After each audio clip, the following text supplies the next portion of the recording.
बहुत मशहूर है यारो, सखावत गौसे आदम की गुलामों पर रहे अक्सर, इनायत गौसे आदम की जमाना जानता है गौस के दरबार का आलम, लुटेरों को वली करना है आदत गौसे आदम की। और रजाओ साबिरो ख्वाजा मुईनुद्दीन से पूछो, रजाओ साबिरो ख्वाजा मुईनुद्दीन से पूछो, जमीन से आसमां तक है हुकूमत गौसे आदम की।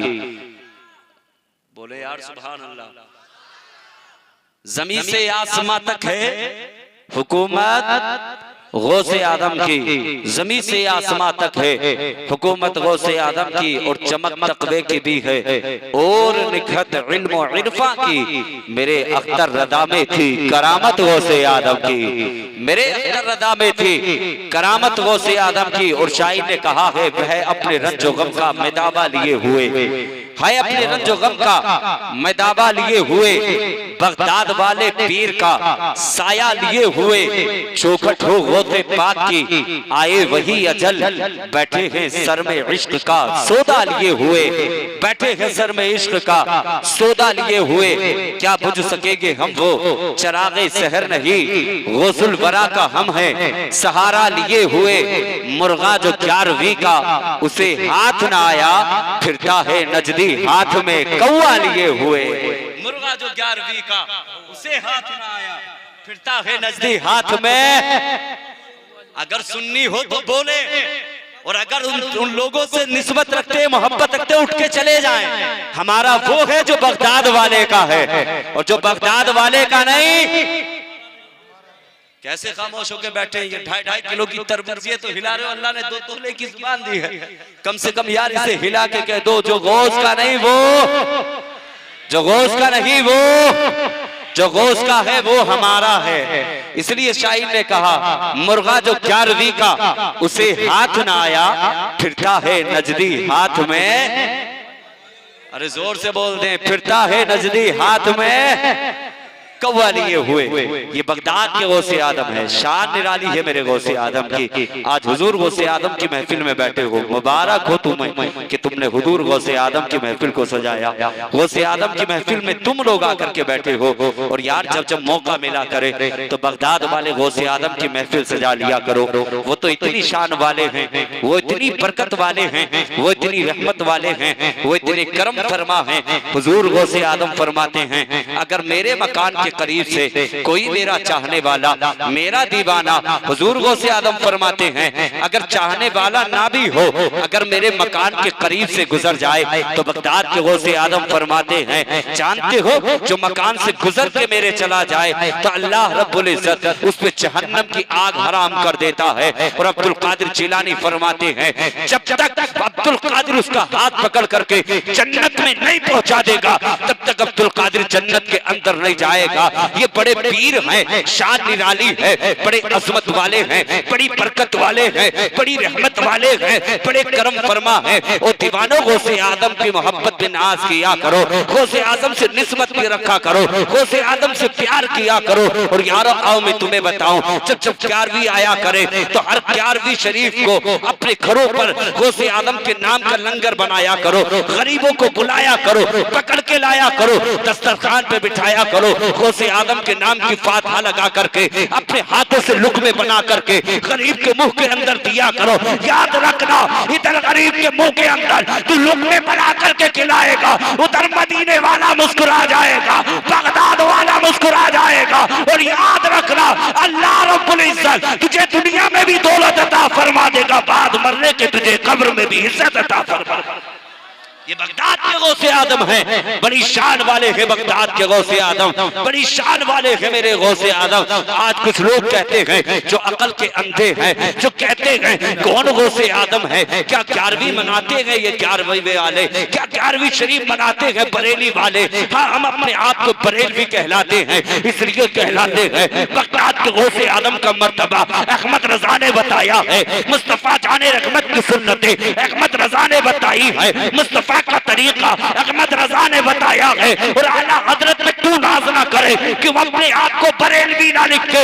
इसलिए अगर अजमेर की धरती पे रहने वाला गरीब नवाज अगर इस्लाम की हिफाजत करता है तो याद रखना जिसने कलमा पढ़ाया है उसे गरीब नवाज कहते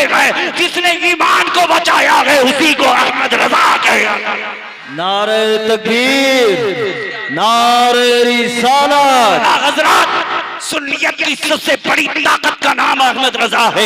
हम सुन्नियों की जान का नाम अहमद रजा है।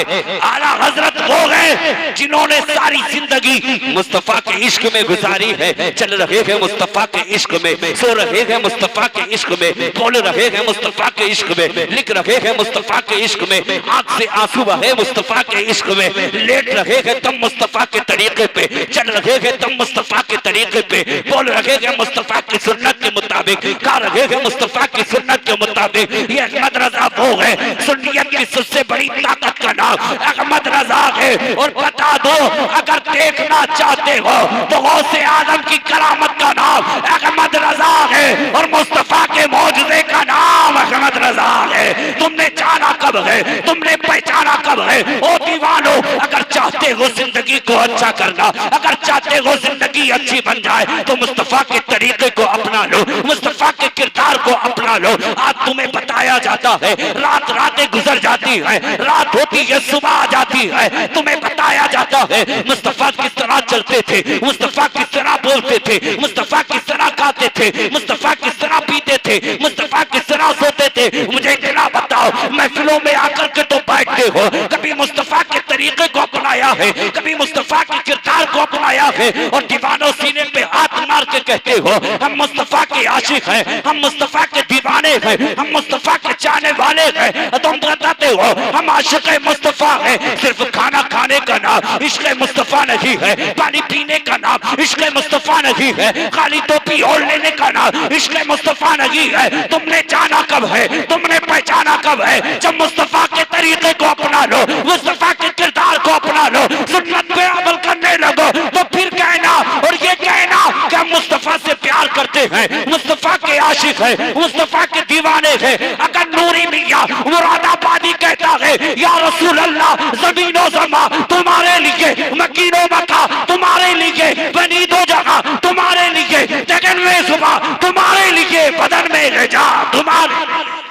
बेशक हमारी जिंदगी अहमद मुस्तफा जान रहमत के नाम पे। नाराए तकबीर, नाराए रिसालत, उलमाए अहले सुन्नत, मसलके आला हजरत, जश्न गौसुल बरा, मसलके आला हजरत, नाराए तकबीर, नाराए रिसालत। इमाम अहले सुन्नत ने बताया कि गौसे आदम से कैसा प्यार करना चाहिए। और दीवानों, ये हुजूर गौसे आदम है, शान निराली है बगदाद के गौसे आदम के। आओ मैं तुम्हें बताऊं कौन हुजूर गौसे आदम है। कुछ लोग कहते हैं कहां से 11वीं चली है, कहां से 11वीं का सिलसिला चला है।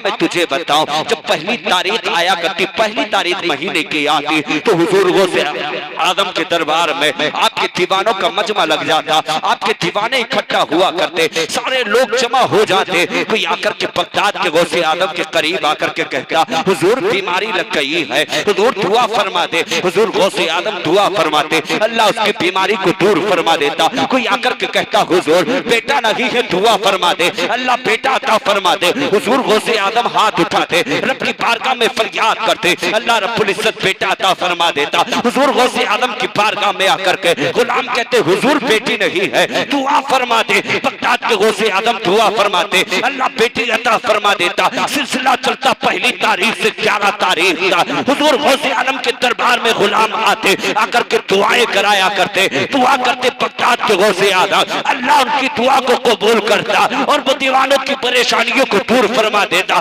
मुसीबतों को दूर फरमा देता। जो बे औलाद है उनको औलाद अता फरमाता, जो बेटियों से महरूम है अल्लाह बेटियां अता फरमाता, जो बेटे जिनके करीब नहीं है दुआ गौसे आदम फरमाते, अल्लाह उन्हें बेटे अता फरमा देता। पहली तारीख से लेकर के 11 तारीख तक गौसे आदम की बारगाह में मरीजों की फरियाद सुनी जाती। बगदाद के गौसे आदम दुआ फरमाते। आओ मैं तुम्हें बताऊं, जितना मुरीदों के करीब आया करता 11 तारीख तक जो मुरीदों से इकट्ठा होता वो गौसे आदम लुटा दिया करते। और जब 12वीं तारीख आती तो बगदाद के गौसे आदम अपने पास से अपने नाना नामे मोहम्मद पे नाम पे लुटाया दिया करते।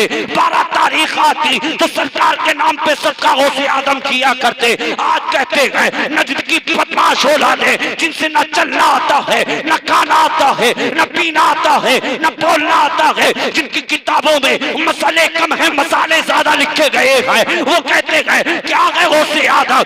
मैं तुझे अकल के अंदर बताऊं, ये देख बगदाद के गौसे आदम है। पहली तारीख से लेकर के 11वीं तारीख तक गुलाम लुटाया करते, और जब 12वीं तारीख आती तो बगदाद के गौसे आदम अपने नाना के नाम पे लुटाया करते। यार 11 से लेकर के 12 तक जब सिलसिला चलता था, एक दिन वो आ गया है, गुलाम बैठे हुए हैं दरवाजे पे आकर के, गुलामों का मजमा लगा है। बगदाद के गौसे आदम बिस्तर पे आराम फरमा है। तबीयत खराब हुई है मेरे गौस की, तबीयत खराब हो गई अब्दुल कादिर जिलानी की, बिस्तर पे लेटे हैं आराम फरमा रहे हैं, गुलामों का मजमा लगा है। गुलाम सुबह से लेकर शाम हो गई है, बगदाद के गौसे आदम के दरवाजे पे बैठ करके इंतजार कर रहे हैं कब आएंगे अब्दुल कादिर, कब आकर के चेहरे का दीदार कराएंगे, कब आकर के हमारी फरियाद सुनेंगे। एक गुलाम ने जाकर के जो हजरत की खिदमत में रहा करते, हजरत की बारगाह में जाकर के कहा था हुजूर गुलामों का मजमा लगा हुआ है, सारे लोग इकट्ठा हैं।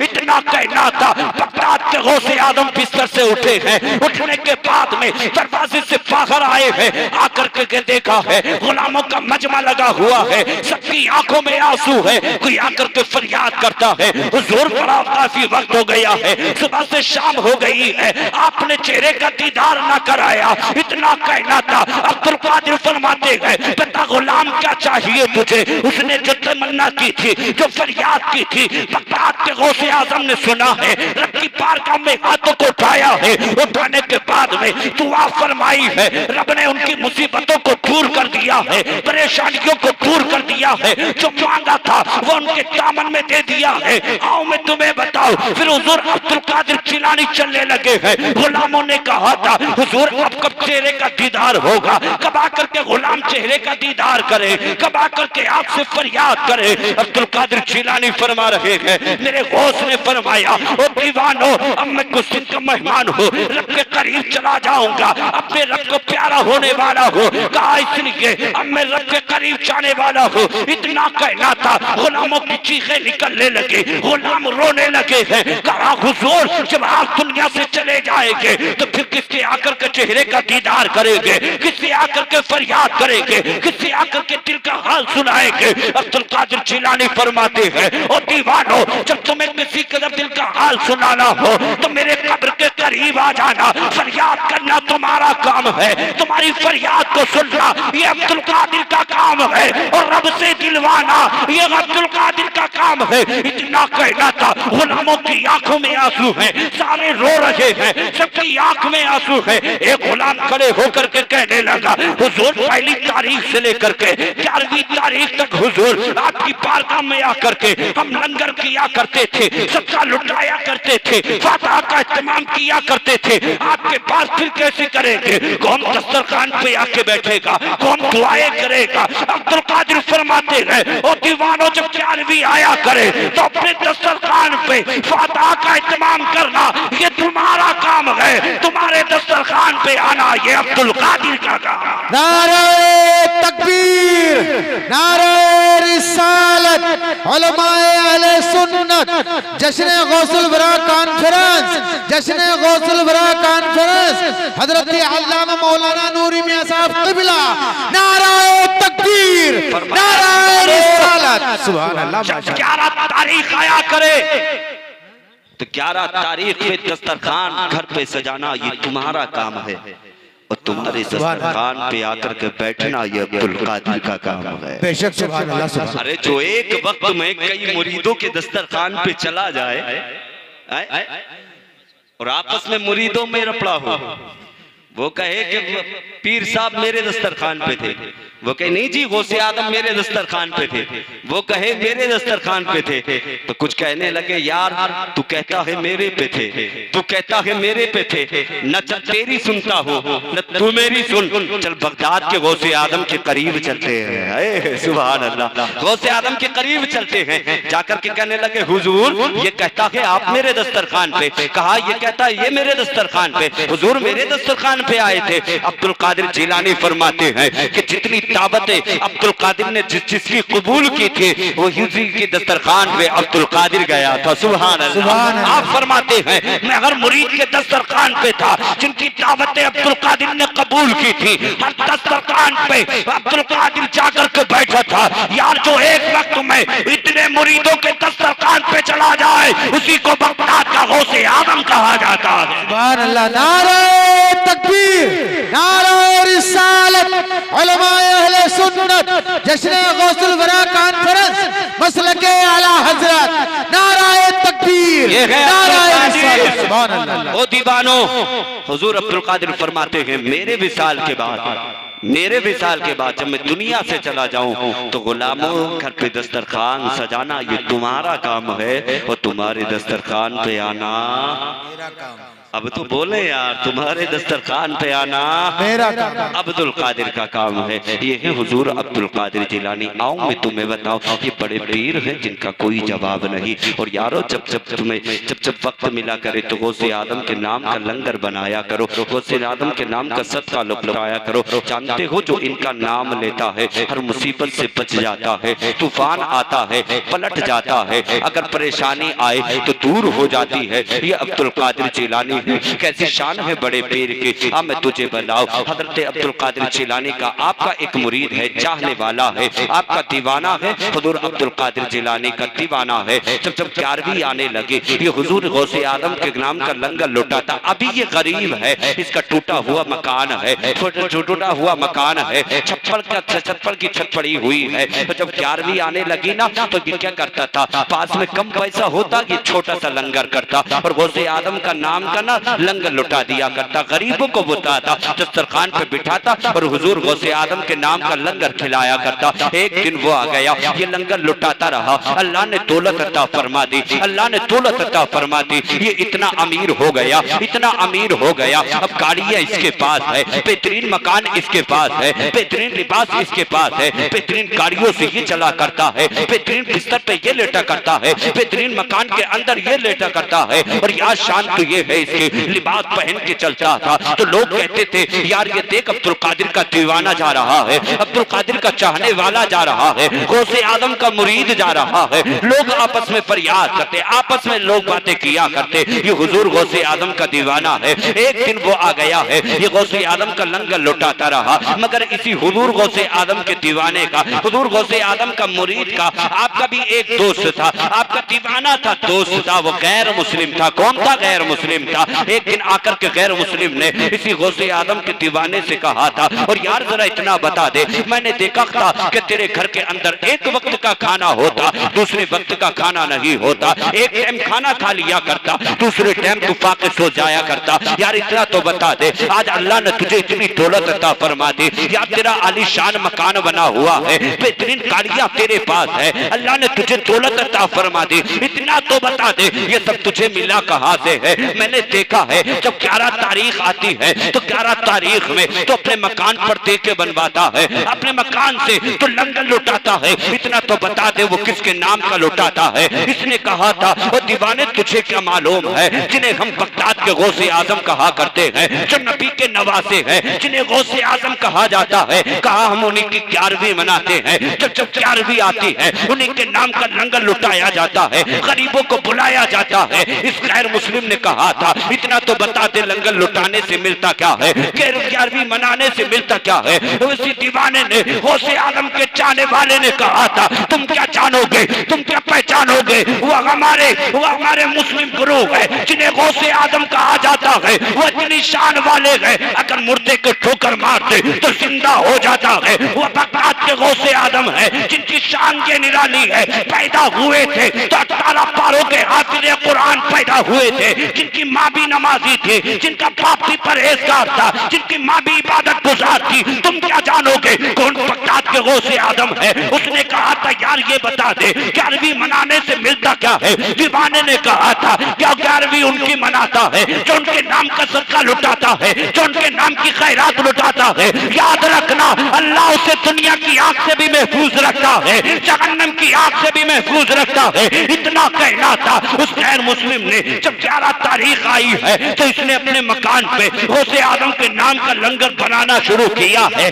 अट्टे के बनाई जा रही है, चावल बन रहे हैं, गौसे आदम का लंगर बनाया जा रहा है। घर वालों ने आकर के कहा था तू इतना बड़ा इंतजाम किसके लिए कर रहा है, ये इतना बड़ा इंतजाम तू किसके लिए कर रहा है, खाना किसके लिए तैयार किया जा रहा है। इसने कहा था मेरे घर के अंदर कोई फंक्शन नहीं है, न मेरे बाप बेटा है न मेरे बाप बेटी है। तो उसने कहा था, घर वालों ने कहा फिर किसके लिए कर रहा है, कहा मैंने सुना है कोई बगदाद के अब्दुल कादिर हैं जिन्हें गौसे आजम कहा जाता है, कहा जो उनके नाम का लंगर उठाता है अल्लाह उसे अमीर कर देता है, दौलत वाला बना देता है, शोहरत वाला बना देता है। अल्लाह इज्जत भी देता है, दौलत भी देता है, शोहरत भी देता है और अल्लाह जहन्नम की आग से महफूज रखता है। इसने घर वालों ने कहा अगर तू उनके नाम की फातहा करेगा तो हम तेरे साथ नहीं है, तू हमारा नहीं है। इसने कहा था अगर छोड़ना चाहते हो तो छोड़ दो, मगर मैं बगदाद वाले गौसे आजम से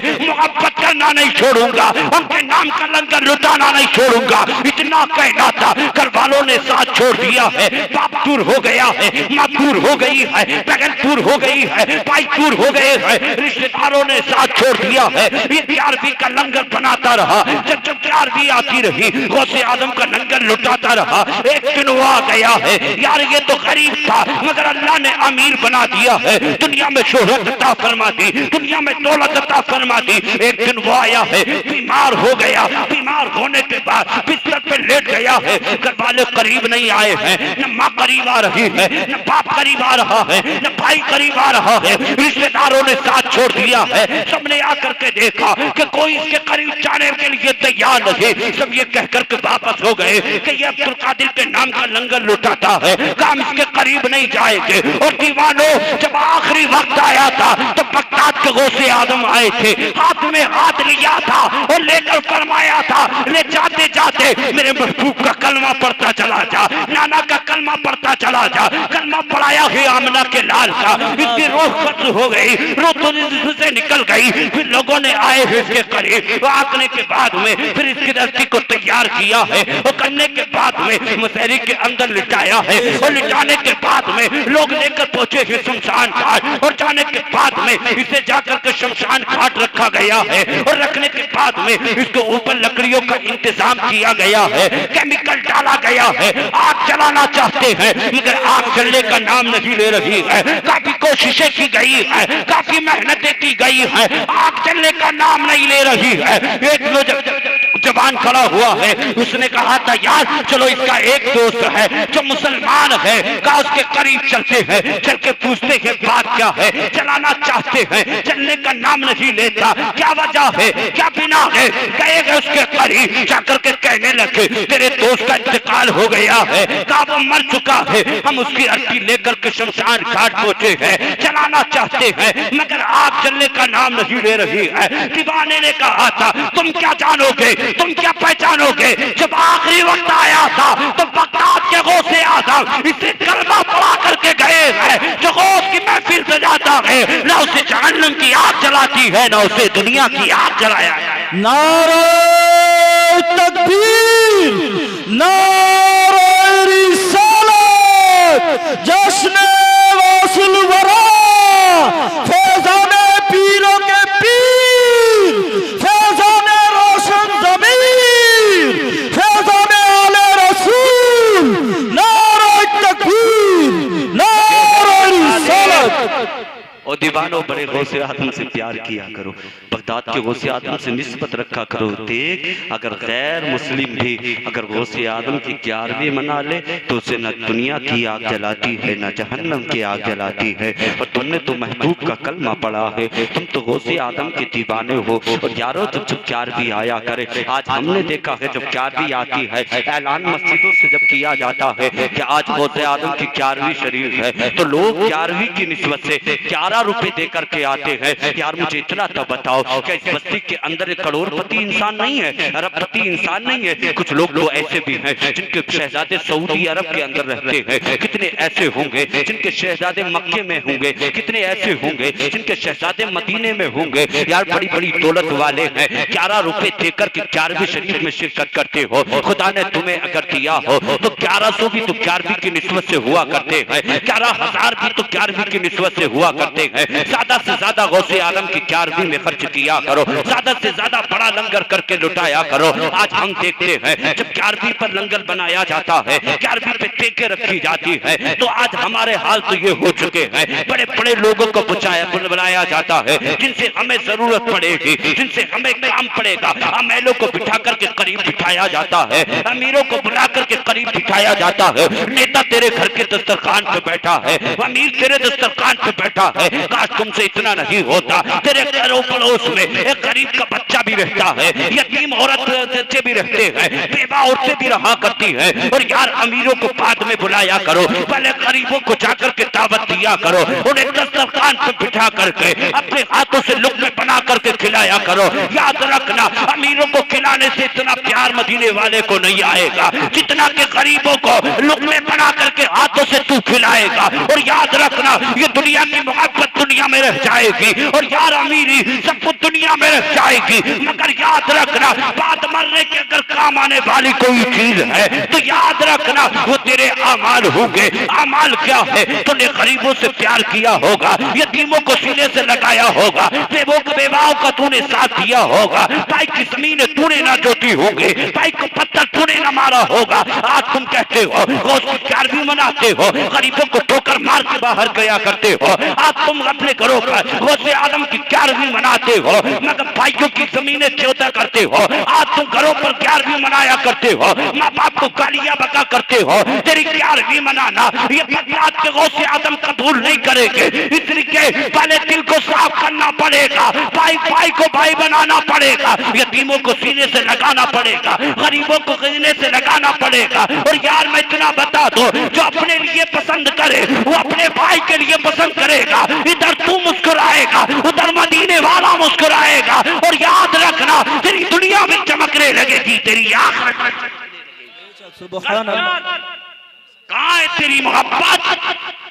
तो झूठा है, झूठा। गौसे आजम से प्यार करता है, फिर कहता भाइयों के हक मारता कि जी नहीं, गौसे आजम से मोहब्बत करते, गौसे आजम से प्यार करते। ये कैसा प्यार है तुम्हारा? कैसी मोहब्बत है तुम्हारी? नहीं, याद रखना, बगदाद वाले उससे प्यार करते हैं तो उसके महबूब की सुन्नतों पर अमल करते हैं, जो उसके महबूब के तरीके को अपनाते हैं। मुझे इतना तो बता दे कि तू मदीने वाले से प्यार करता नहीं और झूठे दावे करता जी हम मदीने वाले से सच्चा प्यार करते। दाढ़ियां तुम मुंडाते हो, नमाजें तुम छोड़ते हो, रोजे तुम छोड़ते हो, रमजान का महीना आ जाए तो छुप छुप के तुम खाते हो, अजाने हो जाए तो अजाने सुन के तुम जंगलों की तरफ भाग जाते हो, अजाने हो तो ताश तुम खेलते हो, अजाने हो तो जुआ तुम खेलते हो, अजाने हो तो शराब तुम पीते हो, अजाने होती है तो गालियां तुम बकते हो। बता फिर तुझे तेरे दिल में कैसा खुदा का खौफ है? तो कैसी मुस्तफा से मोहब्बत करता है, कैसा प्यार करता है? याद रखना, अगर तू मदीने वाले से प्यार करता होगा, मुस्तफा का सच्चा उम्मती होगा, तो फिर नमाजों को नहीं छोड़ोगे, रोजों को नहीं छोड़ोगे, रोजों को नहीं छोड़ोगे, गरीबों से प्यार करोगे, यतीमों को सीने से लगाओगे। नौजवानों, जो गौसे आज़म से प्यार करेगा वो मुस्तफा के तरीके को अपनाएगा, और जो तरीके नहीं अपनाएगा वो कैसा प्यार है तुम्हारा? जानते हो बगदाद के गौसे आज़म, हुजूर गौसे आज़म, ये शान बड़ी निराली है मेरे गौस की। बड़े गौसे आज़म है, इनको पुकार के देखो। जब कोई मुसीबत में इन्हें पुकारता है ना, तो बगदाद के गौसे आज़म बगदाद से हाथ बढ़ा के उसकी मदद फरमा देते हैं, मदद फरमा देते हैं। आज तुम बैठे हो ना गौसे आज़म की महफिल में, तो ये मत समझना कि हम खाली बैठे हैं, हमें कोई नहीं देख रहा। जानते हो जिनकी महफिल सजाई है वो मुस्तफ़ा के नवासे बगदाद से देख रहे हैं, मदीने से आमना का लाल देख रहा है, अजमेर से गरीब नवाज देख रहे हैं। कह दूं ना, जिसने हमारी ईमान की हिफाजत की है, बरेली से अहमद रजा खान देख रहे हैं। बड़ी शान वाले हैं अल्लाह के वली। हाँ, किस्मत वाले हो जो तुमने गौस की महफिल को सजाया। तो गौस की महफिल में वो आते हैं जिन्हें बगदाद के गौसे आजम बुलाते हैं। जिन्हें वो ना बुलाए वो नहीं आ सकता। ये हुजूर बगदाद के गौसे आजम हैं, अब्दुल कादिर जिलानी। उम्र है मेरे गौस की 4 साल। कितनी बोले? अब्बा तुम ही बोल जाओ। हाँ, आवाज तुम्हारी ना आ रही, अल्लाह तुम्हें आवाज अता फरमा दे। हाँ, 4 साल की उम्र बगदाद के गौसे आजम की। कितनी? 4 साल की उम्र हुजूर गौसे आजम की। बचपन का जमाना मेरे बगदाद के गौसे आजम का। अब्दुल कादिर जिलानी बच्चों के साथ खेल रहे, बच्चों के साथ खेल रहे। और खेलना भी मेरे अब्दुल कादिर जिलानी का देख निराला। आज के बच्चे तो गालियां देते हैं आपस में, मगर गौसे आजम कहते हैं ना, अब्दुल कादिर जिलानी कहते ला इलाहा, तो दूसरे बच्चे कहते इल्लल्लाह। ला इलाहा, बच्चे कहते इल्लल्लाह। गौसे आजम का खेल था, बचपन का जमाना। बगदाद के गौसे आजम बच्चों के साथ खेल रहे। उन्हीं हुजूर गौसे आजम के करीब से एक बुजुर्ग का गुजर हुआ। बुजुर्ग का गुजर हुआ, अब्दुल कादिर जिलानी के करीब से गुजर हुआ। आकर के बुजुर्ग ने सलाम किया, अस्सलामु अलैकुम। एक मर्तबा सलाम किया। सारे बच्चों ने एक मर्तबा सलाम का जवाब दिया और बड़े पीर ने 2 मर्तबा सलाम का जवाब दिया। अरे बोलो सुभान अल्लाह। 2 मर्तबा सलाम दिया। अब्दुल कादिर जिलानी ने 2 मर्तबा सलाम का जवाब दिया। एक मर्तबा किया बुजुर्ग ने सलाम, सारे बच्चों ने एक मर्तबा सलाम का जवाब दिया, मगर मेरे गौसे आजम ने 2 मर्तबा सलाम का जवाब दिया। बुजुर्ग के कदम ठहर गए। बुजुर्ग ने कहा, ओ शहजादे जरा करीब तो आओ। अब्दुल कादिर जिलानी कहने लगे, ओ बाबा तुम अपना काम करो, हमें अपना काम करने दो।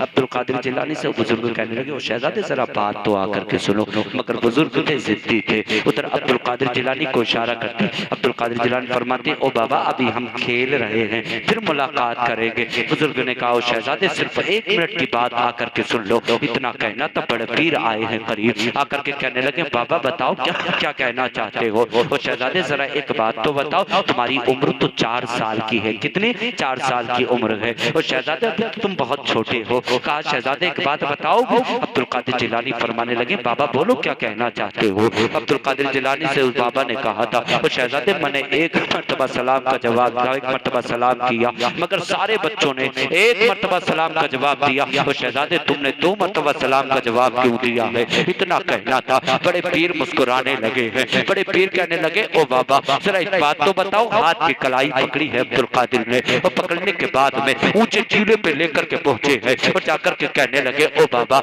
मुझे इतना तो बताओ कि 4 साल पहले कभी तुम वो जो गलियां नजर आ रही है, वो जो हवसरियां नजर आ रही है, वो जो रास्ते नजर आ रहे हैं, वो बाबा कभी उन रास्तों से तुम्हारा गुजर हुआ है। अब्दुल कादिर जिलानी का चेहरा देखा था बाबा ने। कहने लगे, ओ शहजादे इतना तो बताओ तुम्हारी उम्र कितनी है। अब्दुल कादिर फरमाते हैं, मेरी 4 साल की उम्र है। इतना फरमाया, 4 साल की उम्र है। ओ शहजादे तुम 4 साल पहले की बात मुझसे पूछ रहे हो, किस लिए पूछ रहे हो। अब्दुल कादिर जिलानी फरमाते हैं, बाबा जरा तुम बस सिर्फ इतना बता दो, कभी उन गलियों से गुजरना हुआ है, कभी उन रास्तों से गुजरे हो। उस फकीर ने कहा था, हाँ शहजादे मैं 4 साल पहले उन रास्तों से गुजर के गया था। कहा उन रास्तों से गुजर के गए हो, कभी उस वो मकान नजर आ रहा है, कभी उस मकान के दरवाजे पे भी पहुंचे हो। उस फकीर ने कहा था, हाँ मैं उस मकान पे पहुंचा था। कहा किस लिए गए थे उस मकान पे, किस लिए उन गलियों से गुजरे थे। कहा मैं इसलिए उन रास्तों से गुजरा था कि ये सैयदों के मकान है, ये सैयदों के दरवाजे हैं। अगर मैं इन दरवाजों पे जाकर के मैं सलाम करूंगा तो सैयदों के घरों से दुआएं मिलेगी। कहा शहजादे मैंने उन दरवाजे पे जाकर के सलाम किया था। इतना कहना था। अब्दुल कादिर जिलानी फरमाते हैं, क्या उस मकान के अंदर से सलाम का जवाब मिला था। फकीर ने कहा था, शहजादे सलाम तो मैंने किया था मगर जवाब नहीं आया। अब्दुल कादिर फरमाते हैं, मैं उस वक्त माँ के पेट के अंदर था। कहा मैं माँ के पेट के अंदर था,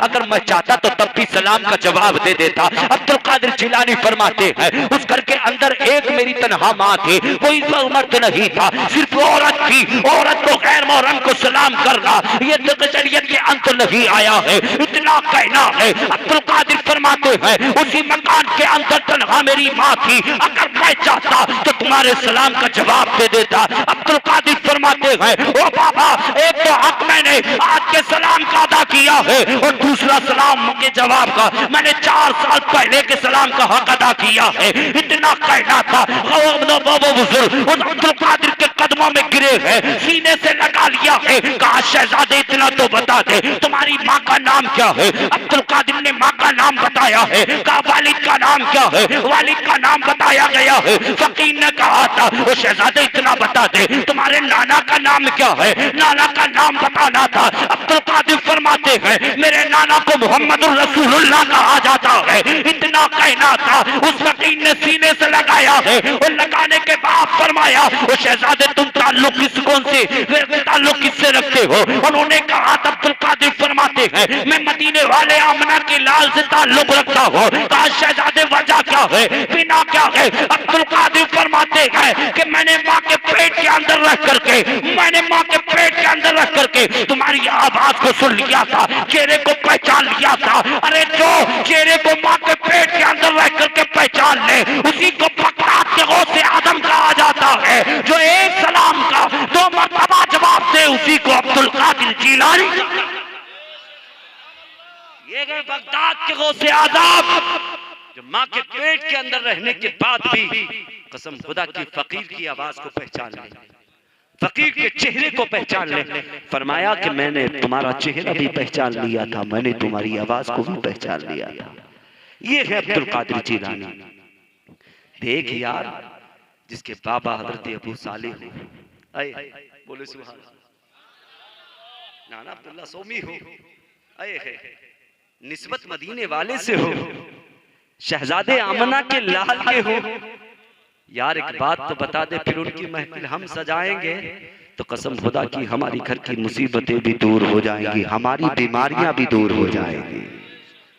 जब जब प्यार भी आया करे तो दीवानों बगदाद के गौसे आदम का दिल खोल के खर्चा किया करो, 11वीं पे दिल खोल के खर्चा किया करो।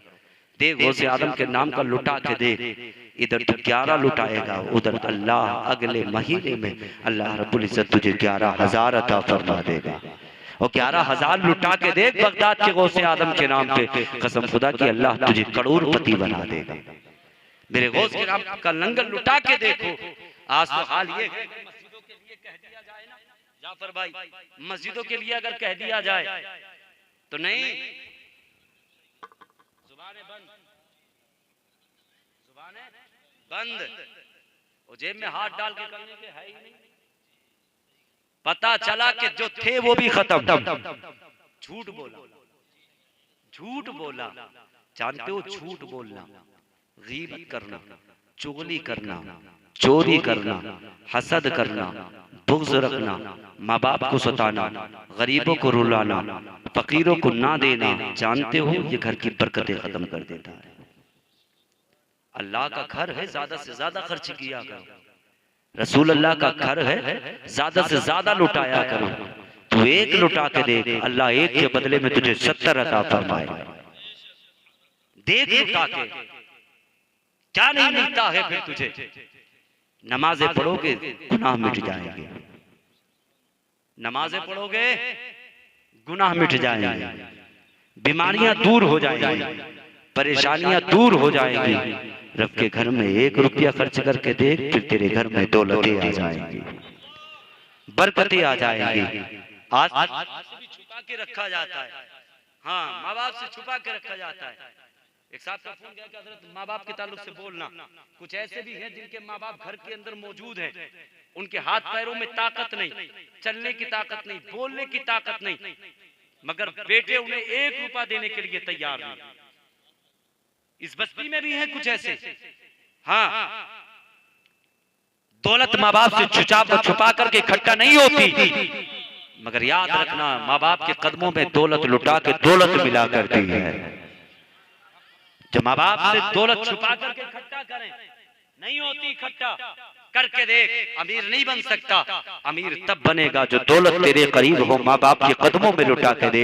यार तो लुटाना तेरा काम है, दुआएं करना उनका काम है। वो रब की बारगाह में हाथ उठा के अगर फरियाद कर देना, अल्लाह मेरे बेटे को दुनिया का अमीर बना दे, दुनिया में शोहरत अता फरमा दे, दुनिया में दौलत अता फरमा दे, दुनिया में इज्जत अता फरमा दे। अल्लाह दुनिया में मेरे बेटे को दुनिया वाले कोई अमीर कह करके पुकारे, कोई जमींदार कह करके पुकारे, कोई नेता कह करके पुकारे, कोई मंत्री कह करके पुकारे, कोई प्रधान कह करके पुकारे, कोई वकील कह करके पुकारे, कोई जज कह करके पुकारे। बड़े बड़े नामों से बेटे को पुकारा जाए, बड़े बड़े नामों से बेटे का नाम लिया जाए। और जानते हो माँ बाप दुआएं करते हैं, रब की बारगाह में हाथ उठा के फरियाद करते हैं। एक परवरदिगार आलम, दुआएं करना तो माँ बाप का काम है, दुआओं को कबूल करना ये तेरा काम है। माँ बाप हाथ उठाते हैं रब की बारगाह में तो अर्श हिलने लगता है, गर्दिश करने लगता है। रब की बारगाह में साफ फरमाता है, वो अर्श क्यों हिल रहा है, रुकना क्यों नहीं है। अर्श कहता है मौला मैं जब तक हिलता रहूंगा, तेरी बंदी ने तेरी बारगाह में अपने हाथों को उठाया है, फरियाद कर रही है, मौला दुआएं मांग रही है। एक परवरदिगार आला, जब तक तू बंदी की दुआओं को कबूल ना करेगा, जब तक उसने जो मांगा है दे दिया ना जाएगा। एक परवरदिगार आला, मैं जब तक हिलता रहूंगा, रब फरमाता है अर्श तूने हिलना बाद में शुरू किया है, पहले मैंने अपनी बंदी के दामन में जो मांगा है वो दे दिया। दुआएं मांगे तो अल्लाह अता कर दे। ये सब कुछ मिला कहां से है? माँ बाप की दुआओं की बदौलत मिला। हाँ, माँ बाप की दुआओं की बदौलत। तो अमीर नहीं बन सकता, ऐसे जमींदार नहीं बन सकता, करोड़पति नहीं बन सकता। इसलिए बता दूं, कसम खुदा की माँ नेक होती है, माँ परहेजगार होती है तो कसम खुदा की बेटा इमाम आजम पैदा होता है। माँ इबादत गुजार होती है, नमाजें पढ़ने वाली होती है तो बेटा इमाम हसन इमाम हुसैन पैदा होता है। माँ कुरान की तिलावत करने वाली होती है तो बेटा हाफिज कुरान अब्दुल कादिर पैदा होता है। ये सब कुछ घर से मिलता है। हाँ, घर से मिलता है। नहीं आज रोटियां पकाई जा रही, मोबाइल ला के दे दिए, मोबाइल इन छक्कों ने। हाँ, मर्द कैसे कहूं मैं, इन्हें शर्म आती है। औरत के हाथ में मोबाइल देना जानते हो कैसा है? हाथ में कलम देना भी औरत के कैसा है? लड़की के हाथ में कलम देना ऐसा है जैसे तलवार का देना। तुमने देखा मोबाइल उनके हाथ में दे दिए, सेल्फी ली जा रही है, फोटो डाले जा रहे हैं नेट पे। क्या वो तेरे घर की बहू नहीं है, तेरे घर की बेटी नहीं है? हाथ में उनके बड़े मोबाइल तुमने दे दिए। कैसे मर्द हो? अगर मर्द हो तो फिर अपने हाथों में फोन चलाओ, उनके हाथों में फोन मत देना। और उनसे ये कहना कि जब खाना बनाए तो चूल्हे पे बैठ करके ये पढ़ लिया कर, या तो पढ़ा कर मुस्तफा की नात पढ़ा कर, या दुरूद मुस्तफा पढ़ के रोटी बनाया कर। और यार दुरूद मुस्तफा पढ़ के रोटी बनाना कसम खुदा की इस्लाम की शहजादी ये तुम्हारा काम है। और तुम्हारे पेटों से जो बच्चे पैदा होंगे कसम खुदा की उन्हें नेक पैदा करना ये मौला का काम है। करके दे, रिस्क खाया जा रहा है, गाने चल रहे उधर। हाँ, उस सपना ने सबको बिगाड़ दिया। हाँ, सबको बिगाड़ दिया। जानते हो गाने सुनने वालों, हाँ गाने सुनने वालों, कल मैदान महशर के दिन तुम्हारे जो गाने सुना करते हैं ना, उनके कानों में शीशे पिघला करके डाला जाएगा और वो शीशा कान की तरफ से निकाला जाएगा और तलवे की तरफ से निकलता चला आएगा। तुमने कभी जाना, तुमने कभी पहचाना? तुमने नाते मुस्तफा को खत्म कर दिया, दुरूद मुस्तफा को खत्म कर दिया, कुरान पढ़ना तुमने छोड़ दिया, नमाज पढ़ने तुमने छोड़ दिया। जैसे तुम हरामखोरी करते हो वैसे घर में रहने वाली बीवियां हरामखोरी कर रही है। आला हजरत फरमाते गए औरत के माने पर्दा। औरत घर के अंदर रहने की चीज है, औरत छुपने की चीज है। मगर नहीं, मार्केट जा रहे हैं, भाई पीछे बैठा। मैं तुम्हें बहुत बड़ी बात बताने लगा। भाई पीछे बैठा, गाड़ी के पीछे बहन चला रही है, बहन चला रही है। हाँ, वो गाड़ी चला रही है, भाई पीछे बैठा है। शर्म नहीं आती? काश तुमने अपनी बहनों को, अपनी बेटियों को, अपनी माँ को, अपनी बीवियों को काश तुमने नकाब में लेकर के गए होते, जिनकी आंखों पे चश्मा लगा होता, पैरों में मोजे होते, हाथों में दास्ताने होते, सर से लेकर पैर तक पर्दा होता। गैर मुस्लिम की बेटियां तुम्हारे घर की बेटियों को देखती, गैर मुस्लिम की बीवियां तुम्हारे घर की बीवियों को देखती, गैर मुस्लिम के घर की माएँ तुम्हारे घर की माओं को देखती। वो कहने पे मजबूर हो जाती कि देखा, हमने देखा है इस्लाम से अच्छा कोई दूसरा धर्म नहीं है, इस्लाम से बेहतर कोई इस्लाम नहीं है। हमने देखा है जब इस्लाम की शहजादियां जब रास्तों से गुजर के जाती है तो उनके सर से लेकर पैर तक नकाब हुआ करता है। हमने देखा है इस्लाम की शहजादियों के नाखून तक रखे हुए हमने देखे हैं, हाथों पर हमने दास्ताने देखे हैं, पैरों में मोजे हमने देखे हैं, जिस्म पे लिबास इतना भारी हमने देखा है कि उनका जिस्म का कोई हिस्सा नजर नहीं आता। वो कहने पे मजबूर हो जाती कि इस्लाम सच्चा है, इस्लाम सच्चा धर्म है, हमारा जो धर्म है वो झूठा है। वो कहने पे मजबूर हो जाती। और यार याद रखना, तेरे लिबास को देख करके इस्लाम की शहजादियां कलमा पढ़ने पे मजबूर हो जाती। फिर वो ये कहती कि हमने जान लिया है, पहचान लिया है, जितना अच्छा इस्लाम है इतना अच्छा हमारा धर्म नहीं है, इसलिए हमें तुम्हारा धर्म तुम्हें मुबारक हो, हमें मदीने वाले आमना के लाल का इस्लाम मुबारक हो। कहने पे मजबूर हो जाती, इस्लाम की शहजादियों के करीब आती, आकर के कहती, और तूने जिस महबूब का कलमा पढ़ा है, जिस महबूब से तू प्यार करती के तरीके को तूने अपनाया है, जिस खातूने जन्नत के लिबास को तूने अपनाया है, जिसकी कनीज तू है, हमें भी उसकी कनीज बना दे। कहने पे मजबूर हो जाती। और इस्लाम की शहजादियों, तुम्हें खुदा का वास्ता, खातूने जन्नत का वास्ता, तुम्हें कसम है परवरदिगार आलम की, अगर तुम घर से बाहर निकलो तो चेहरे पे नकाब भारी होना चाहिए, पैरों में मोजे होने चाहिए, हाथों में दास्ताने होने चाहिए, इस अंदाज में निकल के जाना। अगर कोई गैर मुस्लिम अगर देखने वाली देखे, ये कहने पे मजबूर हो जाए, ये किसी दुनियादार की नहीं बल्कि खातूने जन्नत फातिमा तो ज़हरा की कनीज आ रही है। बना लिबास, क्या बरकतें होंगी तेरे घर में, कहां से बरकतें आएंगी। याद रखना, जब बीवियां नेक होती हैं तो घर अच्छी होती है, बीवियां पर्दे वाली होती हैं तो कसम खुदा की घर के अंदर अल्लाह की रहमतें बरसा करती है। और याद रखना, जिस घर में नमाजी ना हो, नमाजी ना हो तो उस घर में काहे बरकत होगी। याद रखना, कसम खुदा की, अगर बीवियां घर के अंदर मौजूद हों तो आज ये जाके कह देना कि हम बगदाद वाले गौसे आदम की महफिल से आ रहे हैं। याद रखना, हम खाना तब तेरे हाथ का खाएंगे जब दुरूद मुस्तफा पढ़ पढ़ के तू खाना बनाएगी, नमाजें पढ़ के तू खाना बनाएगी, तब हम तेरे हाथ का खाना खाएंगे। इतना कहकर के तो देखना यारो, याद रखना, तुमसे भी सवाल किया जाएगा, तुमसे भी जवाब होगा, तुमसे भी सवाल किया जाएगा। फिर बताओ, फिर कैसे जवाब दोगे परवरदिगार को, कैसे जवाब दोगे परवरदिगार को। और यारो, अगर अल्लाह ने तुम्हारे घर के अंदर बेटियां दी है तो बेटियों को घर के अंदर पर्दे के अंदर रखकर घर के अंदर तालीम सिखाओ, बाहर मत जाने दो। इसलिए तुमने देखा होगा कितने गैर मुस्लिम के बेटे ऐसे हैं कि जो आज गैर मुस्लिम की इस्लामी बेटियों को लेकर के चले गए हैं। ये सब क्या है, हमारी कमियां हैं। अगर हमारे अंदर कमी ना होती तो आज हमारी बेटियां घर से बाहर कदम ना निकालती। तुम्हें खुदा का वास्ता, अगर रब ने बेटियां दी हो तो घर से बाहर मत जाने देना। अगर बाहर जाना चाहती है तो सर से लेकर पैर तक नकाब ढकना, फिर उनके साथ तू चल के जाना। इसलिए कि गैर मुस्लिम देखकर कहने पे मजबूर हो जाए, जो इस्लाम सच्चा धर्म है, हमने समझ लिया है वो धर्म हमारा नहीं है। इसलिए तुमने अपनी जिंदगी को खराब कर लिया है, तुमने अपने बच्चों की जिंदगी को खराब कर दिया है। जब तुम अच्छे हो गए तो तुम्हारे बच्चे अच्छे होंगे, तुम अच्छे हो गए तो घर बार अच्छा होगा, घर में नमाजी होंगे, तब बरकतें होंगी। याद रखना, तुम्हें गौसे आजम का वास्ता, अगर यहाँ से उठ के जाओ तो घर पे ये तालीम दे देना कि नमाजें पढ़ के खाना बनाओगे तब हम खाना खाएंगे, नमाजें पढ़ के खाना नहीं बनेगा तो फिर हम अपने मुंह से ना लगाएंगे। ये होनी चाहिए तालीम। हाँ, मुकर्रिर तकरीर करते करते थक गए, हाँ, सीरों में दर्द होने लगा, मगर तुम्हें दर्द नहीं होता, तुम्हें मुस्तफा की बातें याद नहीं आती, मुस्तफा की शरीयत याद नहीं आती, भूल जाते हो।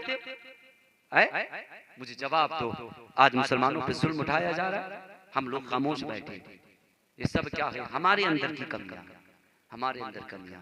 अल्हम्दुलिल्लाह मैं आज भी ये वादे के साथ कहता हूँ, दावे के साथ कहता हूँ, अगर कसम खुदा की अगर मुझे जाने के लिए इजाज़त दे दी जाए ना, और जहाँ मुस्लिमों को काटा जा रहा है, मुसलमानों को सताया जा रहा है, मुसलमानों के बच्चों को यतीम किया जा रहा है, बीवियों को बेवा किया जा रहा है, कसम खुदा की अगर ये मुझे सरकार अगर इजाजत दे दे तो कसम खुदा की मैं भी शहीदों में अपना नाम लिखवाना चाहता हूँ। इसलिए कि कसम खुदा की आज मुसलमानों पे जुल्म होता है, हम घर के अंदर खामोश बैठे हैं, हमारी जुबानें बंद है। कम से कम यार अपनी जुबानें खोल करके उनके लिए इतना तो कर दो कि दुआएं तो कर लो, रब की बारगाह में फरियाद तो कर दो कि परवरदिगार आलम जो मुसलमानों पे जुल्म हो रहा है, हे मौला उन जुल्म करने वालों को अल्लाह नस्ल नाबूद फरमा दे। दुआएं करके तो देख, अल्लाह ने दुआओं में वो ताकत रखी है, दुआएं तेरी होंगी, करम मदीने वाले का होगा, रब की रहमतें बरसने लगेगी। और यार हमने तो दुआएं भी नहीं करते, कहाँ दुआएं उनके लिए करें। आज हमसे अपने लिए दुआएं नहीं होती, बीमार हो जाते तो दवाइयां लेने के लिए हम जाते, हजारों रुपए की दवाइयां हम खा लेते हैं, मगर इतना नहीं होता। काश खुदा के घर के अंदर जाके हम रब की बारगाह में पेशानी झुका सके, खुदा महबूब के आगे हम दिल को झुका सके, रब की बारगाह में गिड़गिड़ा के दुआएं मांग सके। और यार दवाइयां एक तरफ है, दुआएं एक तरफ है, दुआएं मांग के दे। अल्लाह ने वो ताकत वो दवाइयों में नहीं रखी है जो रब ने दुआओं में ताकत रखी। मांग के देख, रब के दरबार से मिलता क्या नहीं है, सब कुछ मिल जाएगा। बात चल रही थी माँ नमाजी होगी तो बेटा नमाजी पैदा होगा, माँ इबादत गुजार होगी तो बेटा इबादत गुजार होगा। वजह यही है कि पहले अपने आप को संवारना पड़ेगा, अपने आप को सुधारना पड़ेगा, अपनी जिंदगी को अच्छी जिंदगी बनाना पड़ेगा। कसम खुदा की नमाज की पाबंदियां करो, नमाज से मोहब्बत करो। खुदा का वास्ता जो मस्जिदें हमारी वीरान पड़ी हैं, जिनके अंदर कोई जाकर के नमाज नहीं पढ़ता है ना, कसम खुदा की आज ही से ये अहद करके इस महफिल से उठना कि इंशाअल्लाह जब फजर की अजान होगी तो हम खुदा के घर में जाकर रहेंगे। और ये अहद कर लेना, अजानें इधर होगी, बिस्तर छोड़ के अल्लाह के घर हम जाएंगे, खुदा की इबादत करेंगे। और देख जरा मस्जिदों को भर के देख, जब मस्जिदें भर जाएंगी तो याद रखना अल्लाह तेरी जिंदगी को अच्छा बना देगा। और याद रखना खुदा के घर में इबादत करना तो तेरा काम है, और तेरी जिंदगी में अच्छे इनकलाब लाना ये परवरदिगार का काम है। रब की बारगाह से मांग के तो देखो, रब की बारगाह में पेशानी झुका के तो देखो। यारो तुम माँ बाप की फर्मा बरदारी करना, माँ बाप से मोहब्बत करना, रब की इबादत करना। याद रखना जो माँ बाप राजी होती है उन्हीं से बगदाद वाला राजी होता है, जिनसे माँ बाप राजी होते हैं उनसे मदीने वाला राजी होता है, जिनसे माँ बाप राजी होते हैं उन्हीं से अजमेर वाला राजी होता है, जिनसे माँ बाप राजी होते हैं उन्हीं से साबिर पाक राजी होते हैं, जिनसे माँ बाप राजी होते हैं उन्हीं से अलाउद्दीन राजी होते हैं, जिनसे माँ बाप राजी होते हैं उन्हीं से आतिशा जमालुल्लाह राजी होते हैं, जिनसे माँ बाप राजी होते हैं उन्हीं से सदरुल अफाजिल राजी होते हैं, जिनसे माँ बाप राजी होते हैं उन्हीं से इमाम आजम अबू हनीफा राजी होते हैं, जिनसे माँ बाप राजी होते हैं उन्हीं से बरेली के अहमद रजा राजी होते हैं, जिनसे माँ बाप राजी होते हैं उन्हीं से मुस्तफा राजी होते हैं, जिनसे माँ बाप राजी होते हैं उन्हीं से अख्तर रजा राजी होते हैं। माँ बाप जिससे राजी होते हैं उन्हीं से परवरदिगार राजी होता है, जिनसे माँ बाप नाराज होते हैं उन्हीं से अल्लाह का हर वली नाराज रहता है। याद रखना इनको राजी करना है तो माँ बाप को राजी करना पड़ेगा। हाँ, जो इनसे मोहब्बत रखता होगा, हाँ इनसे मोहब्बत रखता होगा उसी से मदीने वाला मोहब्बत रखेगा। अपनी जिंदगी को अच्छा बनाना है। हाँ, ये महफिल से वादा करके जाना। याद रखना गौसे आदम की महफिल में आया, गौसे आदम की महफिल है ये, न मेरे बाप की है न तुम्हारे बाप की है। कसम खुदा की ये सारी दुनिया के अंदर जो सुन्नी अकीदा अल्हम्दुलिल्लाह हुजूर गौसे आदम के दीवाने हैं। ये गौस उसी गौस की महफिल है। इस गौस की महफिल से कुछ मांग के देखो, कसम खुदा की फिर देखना मांगना ये तुम्हारा काम है। और बगदाद वाले गौसे आदम के सदक़े में देना ये परवरदिगार का काम है। गौसे आदम से प्यार करो, गौसे आदम से मोहब्बत करो, जो उनसे निस्बत रखता है, जो उनसे प्यार करता है, अल्लाह उनकी मुसीबतों को दूर कर देता है, परेशानियों को दूर कर देता है। आखिरी बात सुनते चले, थोड़ा सा मैं चाहता हूँ कि माँ बाप के ताल्लुक से बोल दो। माँ बाप बड़ी अजीम दौलत का नाम है। याद रखना माँ बाप बड़ी अजीम दौलत का नाम है। आका फरमाते अल जन्नतु तहता अक़दामिल उम्महात। मैंने हदीस पाक की ये आयत पढ़ी है, अल जन्नतु तहता अक़दामिल उम्महात, कहा जन्नत तुम्हारी माओ के कदमों के नीचे है। अगर चाहते हो कि तुम्हारे लिए अल्लाह जन्नत का दरवाजा खोल दे, बाप माँ को राजी करना पड़ेगा। और याद रखना, जन्नत में जाओगे माँ को राजी करना पड़ेगा, जन्नत के दरवाजे से जाओगे बाप को राजी करना पड़ेगा। अल्लाह ने जन्नत तुम्हारी माँ के कदमों के नीचे रखी है, बाप को जन्नत का दरवाजा बनाया है। याद रखना, आका फरमाते हैं माँ के कदमों के नीचे जन्नत है और बाप जन्नत का दरवाजा है, जन्नत का दरवाजा है। और यारो अगर जन्नत चाहिए तो माँ को राजी करना पड़ेगा, जन्नत का दरवाजा खुला चाहिए, बाप को राजी करना पड़ेगा। यार एक बात मैं तुम्हें इतना बता दूं, अगर कारोबार से जाओ तो माँ बाप की दुआएं लेकर के जाया करो, तो अगर वो सफर से जा रहे हो माँ बाप की दुआएं लेकर के जाया करो। याद रखना, जो बेटे माँ बाप की दुआएं लेकर के जाते हैं अल्लाह उनके सफर को कामयाब कर देता है। कारोबार से जाते हैं अल्लाह उनके कारोबार में बरकतें अता फरमा देता है। तुमने जाना क्या है, तुमने पहचाना क्या है। आखिरी बात सुनते चले, माँ बाप की दुआएं वो रंग लाया करती हैं। याद रखना, एक नौजवान की तबीयत खराब हुई, आखिरी बात सुने और मुझसे बोला गया है, इसी ताल्लुक से मैं बोल रहा हूँ। कहा एक नौजवान की तबीयत खराब हुई, इतना बीमार हुआ, इतना बीमार हुआ, बाप बेटे के करीब पहुंचा, माँ बेटे के करीब पहुंची, जाकर के कहने लगी, ओ शहजादे बता तो सही, तो कितना बीमार हो गया, तुझे हो क्या गया है, तुझे कौन सी बीमारी लग गई है। शहजादे ने कहा था, माँ मुझे इतनी बीमारी लग चुकी है, मैं उठना चाहता हूँ उठ नहीं पाता, चलना चाहता हूँ चल नहीं पाता। कहा माँ मुझे सर भी दर्द करता है, जिगर भी दर्द करता है। कहा माँ मेरे गुर्दों में दर्द होने लगा है। इतना सुना, बाप ने शहजादे को उठाया, लेके हॉस्पिटल पहुंचा है। आज लोग समझते हैं कि पैसे से सारे काम चलते हैं। हमने तो देखा है कितनी दौलत लुटा करके बेटे फिर भी जिंदा नहीं बचते, कितने बाप ऐसे हैं जिन्होंने अपने माँ बाप को सताया है, मगर दौलत उन्होंने दुआएं नहीं की, मगर बेटों ने दौलत लुटाई है, शिफा मिल नहीं पाई है। मगर हमने देखा है जिनके पास माँ बाप की दुआएं हुआ करती है, यार वो दवाइयां एक तरफ है, दुआएं एक तरफ हुआ करती है। शहजादा गया है, लेकर पहुंचे गए हॉस्पिटल, जाने के बाद एडमिट किया है। वो करने के बाद में डॉक्टर ने मशीनें लगाई है, वो मशीनें लगा करके देख रहा है कितनी बीमारी बन चुकी है, कितनी बीमारी इसके अंदर रह गई है, ये कितनी बीमारी बन चुकी है, कितनी बीमारी बढ़ रही है। मशीनें लगाई गई है, अब मशीनें बता रही है जिगर खराब हो गया है, गुर्दे खराब हो गए हैं, कहा सब कुछ खराब होने लगा है, कहा इतनी बीमारियां बन गई है, कहा कैसे इलाज किया जाएगा, कैसे घर लेके वापस चले जाओ, इलाज करोगे दौलत खत्म हो जाएगी, कहा यहाँ तक के जमीनें बिक जाएगी। बाप ने कहा था डॉक्टर कैसी बात कर रहा है, हमें परवरदिगार आलम ने दौलत अता फरमाई है, अल्लाह रब्बुल इज्जत ने हमें खूब दिया है। अगर बेटे की खातिर जमीन बेचनी पड़ेगी बेच सकता हूँ, घर बार बेचना पड़ेगा बेच सकता हूँ। भैया आवाज खोल दो यार, मेरी सीटी खत्म हो रही है। घर बार बेचना पड़ेगा बेच सकती हूँ, इतना कहना था। बाप ने कहा अगर शहजादे की खातिर सब कुछ लुटाना पड़ेगा लुटा सकता हूँ, इतना कहना था। यार डॉक्टर ने इलाज करना शुरू किया है, इलाज पे इलाज किया जा रहा है, दवाइयों पे दवाइयाँ दी जा रही है, टेबलेट पे टेबलेट दी जा रही है, बोतल पे बोतल चलाई जा रही है। एक दिन गुजरा है, 2 दिन गुजरे हैं, हफ्ते गुजर गए हैं, यार फिर शिफा नहीं मिल पा रही है। जितनी जिगर में खराबी थी, जितनी गुर्दों में खराबी थी, जितने फेफड़ों में कमी थी, का सारी कमियां इतनी की इतनी है, कोई शिफा नहीं मिल पा रही है। डॉक्टर ने कहा था शहजादे के अंदर इतनी बीमारी बन गई है, कहा मेरे हॉस्पिटल के अंदर कोई ऐसी दवा नहीं है जो इसके मर्ज को दूर कर सके, इसकी बीमारी को दूर कर सके। कहा शहजादे को लेके कहीं और चले जाओ, इतना कहना था। बाप ने शहजादे को उठाया है और उठाने के बाद में बड़े हॉस्पिटल लेकर के पहुंचा है और जाने के बाद में डॉक्टर से कहा था डॉक्टर मेरे बेटे के अंदर इतनी बीमारी बन चुकी है, कहा जिसका इलाज कराया मगर शिफा न मिल सकी है, और डॉक्टर कोई ऐसी दवा लगा दे जिस दवा के अंदर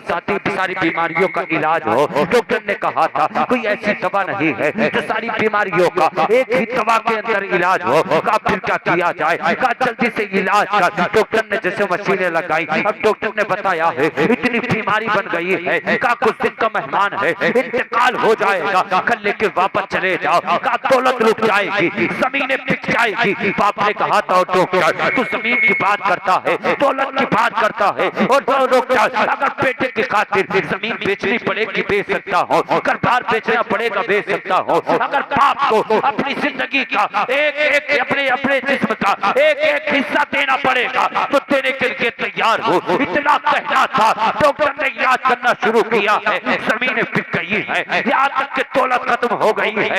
एक दिन वो आ गया है, शिफा ना मिल सकी है। डॉक्टर ने कहा था शहजादे को लेके वापस घर चले जाओ, इतना कहना था। डॉक्टर ने कहा था माँ का चेहरा इसे दिखा दो, बहन का चेहरा इसे दिखा दो, भाई का चेहरा इसे दिखा दो, रिश्तेदारों से इसे मिलवा दो, जो ये खाना चाहता है इसको खिला दो, ताकि ये कुछ का मेहमान है, इंतकाल हो जाएगा। इतना कहना था। बाप की आंख में आंसू है, माँ को खबर पहुंची है, माँ बिस्तर से उठी है, उठने के बाद में दौड़ी हुई आई है। आने के बाद हॉस्पिटल के दरवाजे पे आकर के माँ की चीख निकली है, सारे कंप्यूटर निकल के बाहर आए हैं। आकर के कहते हो खातून तेरा नाम क्या है, बता तेरा नाम क्या है। इतना कहना था। खातून ने कहा था मेरा नाम ये है। कहा रोती किस लिए है, रोने की वजह क्या है, क्या बिना है, किस लिए रो रही है। उस खातून ने शहजादे का नाम बताया है और बताने के बाद में कहा कि मेरे शहजादे को इस नाम से पुकारा जाता है। कहा ये नाम है मेरे शहजादे का कि तुम्हारे ही हॉस्पिटल के अंदर है। इतना कहना था। उन्होंने डॉक्टर ने कहा हाँ तेरा शहजादा इसी हॉस्पिटल के अंदर है। माँ ने कहा तो मेरे शहजादे के करीब मुझे लेकर के जाया जाए। इतना सुनना था। डॉक्टर लेकर के गए हैं माँ को, शहजादे के करीब जाकर के पहुंचा दिया है और जाकर जैसे ही माँ ने शहजादे का चेहरा देखा है और देखने के बाद में माँ की चीख निकल गई है। बेटे ने कहा था माँ रोती क्यों है, रोने की वजह क्या है, रोने के बिना क्या है। आज मैं उन भाइयों के लिए कहना चाहता हूँ जो भाई माँ बाप को गालियाँ देते हैं, माँ बाप को ठोकर मारते हैं, माँ बाप को रुलाया करते हैं, माँ बाप का हाथ पकड़ के घर से बाहर किया करते हैं और जो कहते हैं हमें तुम्हारी जरूरत नहीं है, तुम्हारी जरूरत से मिलेगा क्या, न तुम्हारी दुआओं से कुछ मिलता है, न तुम्हारे रहने से कुछ मिलता है। जो शहजादे कहते हैं और माँ मुझे तेरी दौलत मुझे तेरी जरूरत लगी है, जो बाप को ठोकर मारा करते हैं। मैं कहना चाहता हूँ दवाइयाँ एक तरफ है, माँ की मोहब्बत एक तरफ है। इतना सुन रहा था और यार जैसे ही माँ ने कहा, शहजादे ने कहा माँ तेरी आंख में आंसू कैसे हैं। माँ ने कहा था शहजादे उससे छुपाने की जरूरत नहीं है। और शहजादे डॉक्टर ने कहा है तो कुछ दिन का मेहमान है, इंतकाल हो जाएगा, रब को प्यारा हो जाएगा। इतना कहना था। शहजादे ने कहा था माँ कौन से डॉक्टर ने कहा था उस डॉक्टर को करीब लाया जाए। डॉक्टर करीब आया है, आकर के कहने लगा बता क्या कहना चाहता है। मरीज ने कहा था कि तूने कहा है मैं कुछ दिन का मेहमान हूँ, इंतकाल हो जाएगा, रब को प्यारा हो जाऊंगा। कहा मैंने कहा है। कहा तूने किस चीज के जरिए सुना, तूने किस चीज के जरिए देखा। कहा मैंने साइंस के जरिए देखा है। तेरे अंदर इतनी बीमारी बन गई है जिस बीमारी का इलाज मेरे हॉस्पिटल के अंदर नहीं है, तो रब को प्यारा हो जाएगा, अब तो दुनिया को अलविदा कह देगा। कहा मैंने कहा है बाप का चेहरा इसे दिखा दो, माँ का चेहरा इसे दिखा दो, बहन का चेहरा इसे दिखा दो। इतना कहना था। इसने कहा तूने इलाज किया है, किस चीज के जरिए इलाज किया है। उसने कहा मैंने साइंस के जरिए इलाज किया है। नौजवान ने कहा था तूने साइंस के जरिए इलाज किया है, अब देख मैं मुस्तफा के फरमान के मुताबिक इलाज करके दिखाऊंगा। इतना कहना था। चचा भतीजे के करीब खड़ा है। भतीजे ने चचा से कहा था और चचा एक काम करोगे। चचा ने कहा था बता शहजादे तू क्या चाहता है, कौन सी बात है। और शहजादे जो तू कहेगा चचा करने के लिए तैयार है। इतना कहना था। भतीजे ने चचा से कहा था और चचा ये खातून जो खड़ी है ये मेरी माँ है, इसी ने 9 महीने पेट के अंदर रखा है, इसने मेरी खातिर मुसीबतों को उठाया है, परेशानियों को उठाया है। और चचा ये खातून जो खड़ी है अल्लाह ने इसी के कदमों के नीचे मेरी जन्नत बनाई है। चचा एक काम करो, एक बर्तन का इंतजाम करोगे। चचा ने कहा था शहजादे बर्तन का इंतजाम बिल्कुल किया जाएगा। बर्तन का इंतजाम किया गया है। चचा लाए हैं बर्तन भतीजे के करीब। कहा शहजादे बर्तन ये है, बताओ क्या चाहते हो। कहा इसमें पानी किया जाए, पानी का पानी किया गया है। कहा क्या किया जाए। कहा ये खातून जो खड़ी है इसी के कदमों से जूती निकालना और निकालने के बाद में वो पानी के अंदर डाल देना, पानी के अंदर डालना था। और डालने के बाद में चचा ने कहा था बता अब क्या करें। कहा चचा इस जूती को निकाल के बाहर रख दो, अब ये पानी मुझे पिलाना शुरू कर दो। अब पानी पिलाना शुरू किया है। एक दिन पानी दिया गया, 2 दिन पानी दिया गया, 3 दिन पानी दिया गया, हफ्ते गुजर गए हैं। अब इसे शिफा मिलने लगी थी। अब बता रहा था, जिगर कह रहा था मैं ठीक हो चुका हूँ, कुर्ते कह रहे थे मैं ठीक हो चुका हूँ। कहा बीमारी बता रही है अब तो ठीक होने वाला है। इसने कहा तो डॉक्टर को बुलाओ। डॉक्टर करीब आया है। कहा मशीनें लगा के दे, कितनी बीमारियां मेरे के अंदर रह गई है। डॉक्टर ने मशीनें लगाई है। अब मशीनें बता रही है जिगर ठीक हो गया है, गुर्दे ठीक हो गए हैं। कहा डॉक्टर कहने लगा रहा है, बता इतना तो बता दे, दवाई कर रहा था, शिफा नहीं मिल पा रही थी, कहा दवाइयों पे दवाइयाँ दी जा रही थी मगर सुकून नहीं मिल पा रहा था। अब मशीनें बता रही है बीमारियां दूर हो गई है, बताइए इलाज कहाँ से किया है? उस नौजवान ने कहा था तूने इलाज किया है साइंस के जरिए, मैंने इलाज किया है मुस्तफा के फरमान के मुताबिक। आका फरमाते हैं माँ के कदमों के नीचे जन्नत है, मैंने उसी जन्नत को खाके शिफा समझ के पानी में मिला के पी लिया है, अल्लाह ने उसी की बरकत से मुझे शिफा अता फरमा दी। ये है माँ, इसलिए बीमार हो जाओ ना तो माँ के तलवे धो करके उसका पानी पी लिया करो। बाप बूढ़ा हो तो उसकी दाढ़ी को धो करके उसका पानी पी लिया करो। अल्लाह तुझे हर बीमारी से महफूज रखेगा, हर परेशानी से महफूज रखेगा। अल्लाह रब्बुल इज्जत की बारगाह में दुआ करता हूँ मौला मेरे बोलने में या मेरे कोई कहने में कोई खामी गलती हो गई है मौला उसको माफ फरमाए, सही सही को अपनी बारगाह में कबूल फरमाए, हम सबको माँ बाप का फरमा बरदार बनाए, होते आदम से सच्ची मोहब्बत करने वाला बनाए। अल्लाह रब्बुल इज्जत हम सबको मुस्तफा जान रहमत की प्यारी प्यारी सुन्नतों पर अमल करने की तौफीक अता फरमाए। अल्लाह रब्बुल इज्जत हम सबको मरने से पहले मदीने की हाजिरी नसीब फरमाए। अल्लाह रब्बुल इज्जत मरने से पहले हम सबको कलमा तैयबा की तौफीक अता फरमाए। सारा मजमा बाबा से बुलंद झूम कर कलमा तैयबा का विर्द कर लें, पढ़े बाबा से बुलंद झूम कर ला इलाहा इल्लल्लाहु मुहम्मदुर रसूलुल्लाह सल्लल्लाहु तआला अलैहि वसल्लम। अस्सलामु अलैकुम।